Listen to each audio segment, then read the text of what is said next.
saulainais rīts. 7.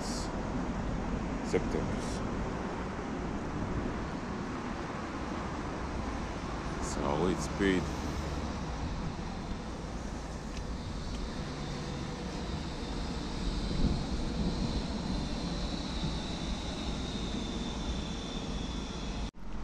Man tas selfijas, ko es pirmīt uztaisīju, nepatika.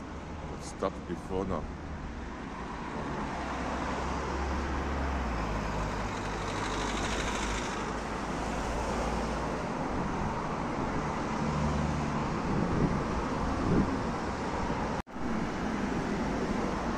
Uztaisīt selfiju nozīmē gan fotografēt, gan filmēt. Tā kā,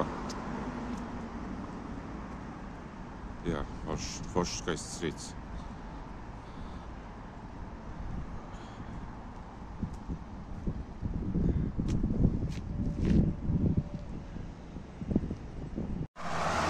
Pirms stundas bija skaidrs debesis. Tagad es biju Bernātos, un ir jau tāda mīgla. Saule pat redzēt nevar. Tur saule ir, pat redzēt nevar. Vienkārši. Un tas notiek ļoti strauji.